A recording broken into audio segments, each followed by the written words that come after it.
Gentlemen of the press, you are welcome to this very important media briefing.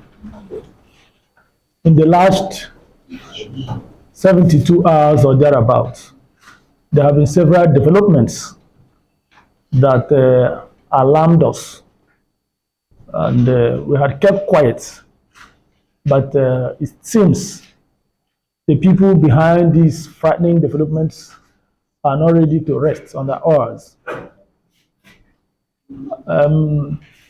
So at this point in time, we deem it fit to bring these developments to the attention of the media,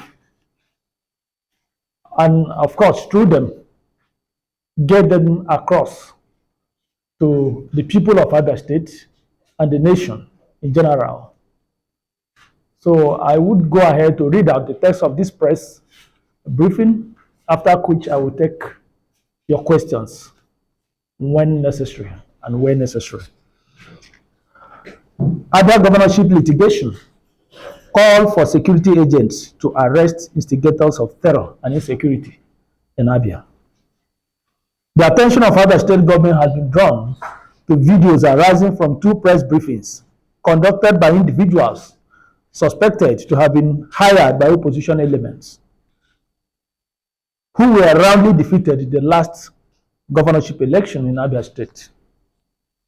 In the first press conference, a group of young men had alleged that the governor of Abia State, Dr. Otti, was using Abia funds to sponsor the litigation of Mr. IPOB, the presidential candidate of Labour Party in the just concluded 2023 presidential election. In the second press conference, of course, which was just done yesterday, another group of strange fellows alleged that the 4-month-old government of Dr. Otti is sponsoring the indigenous people of Biafra, IPOB, to cause terror in the state. They went further to call for the governorship election judgment billed for 6th of October 2023 to be delivered via Zoom.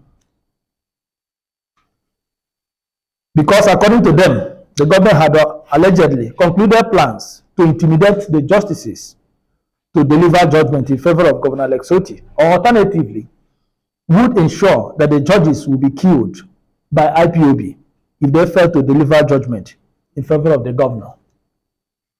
Because these allegations are weighty and have the propensity to cause disaffection, insecurity, breakdown of law and order, and even endanger the lives and properties of innocent citizens, we strongly and most respectfully make the following demands and submissions. 1. That His Excellency, the President of the Federal Republic of Nigeria, Alhaji Bola Ahmed Tinubu, DCFR, the Chief of Army Staff, the National Security Advisor, and the Inspector General of Police should kindly use their good offices to cause immediate and thorough investigation into these allegations. That the young men who organized these press conferences should be invited by security agencies to come and throw more light on the allegations to enable the law enforcement agents carry out thorough investigation that could lead to the arrest of culprits. That Governor Otti's position as governor of Abia State is a product of a nationally celebrated governorship election victory. Hence, we consider it a demeaning insult and a provocative blackmail for a group of greedy hatchet men with zero stake in the Abia project to sit behind the microphone and spew gibberish that lowers the office of the governor of Abia State while insulting the sensibilities of our people, who have heaved a sigh of relief since the emergence of Governor Otti.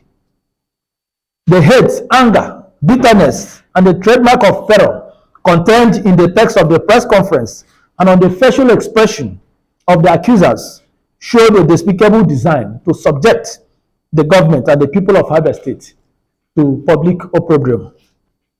The two opposition parties that are in court against Governor Otti and who are suspected to be the brains behind these allegations know very well that they have terrible cases at the tribunal and that their suits will be thrown into the trash bin on the 6th of October 2023.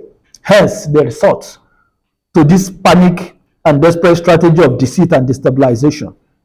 They should be exposed and punished for choosing the perfidious path that seeks to advance their selfish interest against the genuine interests of millions of Abians. Signed, Ferdinand Dekoma, Special Advisor, Media and Publicity to the Governor. Gentlemen of the press, that is the text of the press briefing.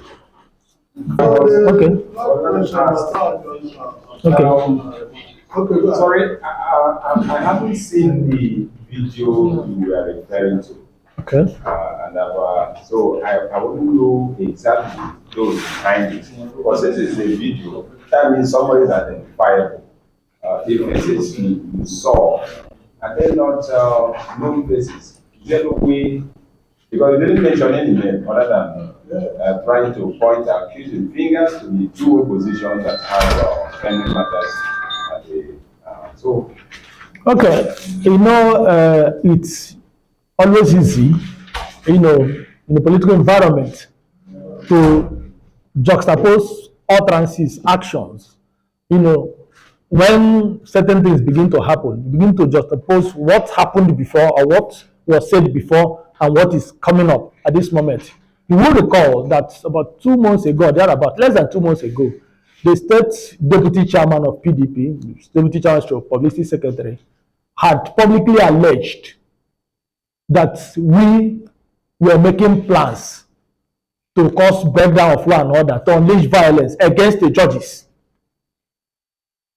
before the delivery of the governorship, judgment. They had issued a statement officially, accusing us falsely of, plotting to burn down the state, intimidate the justice and all the rest of them. So you could see that what happened just bears the same trademark.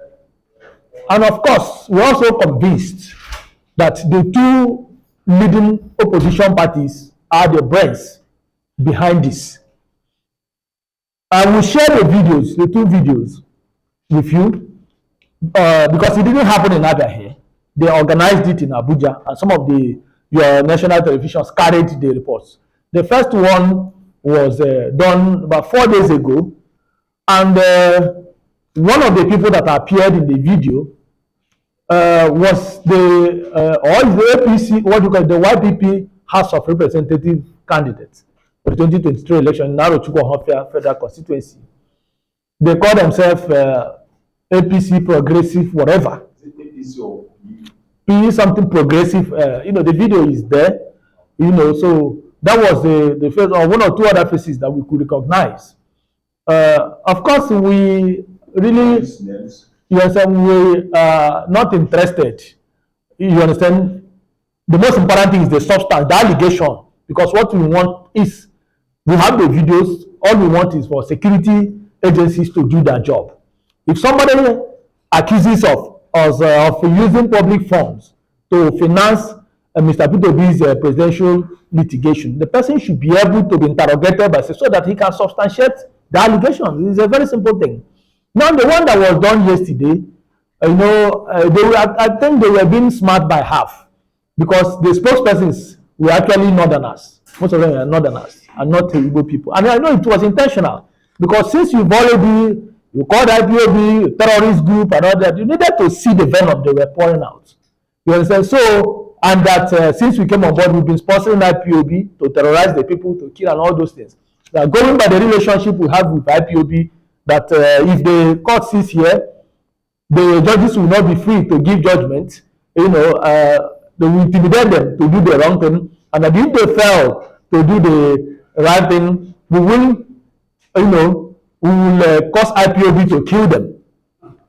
Now, you would ask yourself, what is the business? Because that was why I said they were trying to be smart by half. Because they knew that if the sponsors who are coming from here had come out on their own or sent their boys to speak, they will be afraid.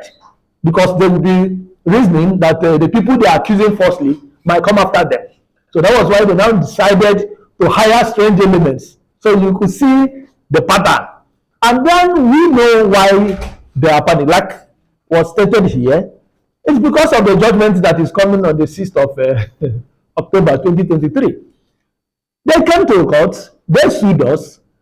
If you are so confident that you won the election, of course, at the tribunal, they weren't arguing that they won the election because they know they never won any election. So they didn't anchor their strength, on trying to prove that they won any election. What they were talking about, we didn't submit it, and they've seen judgments here and there. Of course, we submitted our register anyway. The issues they raised, the governor's NYC certificate, it was tendered. So they have no case. They know they have no case, and now this is why they've resorted to embracing outside forces, thinking that collaborating with them, inciting hate against the governor, using IPOB because they know that some outside forces hate to hear anything about IPOB. So they're now trying to use IPOB to, incite violence, incite hate against the state.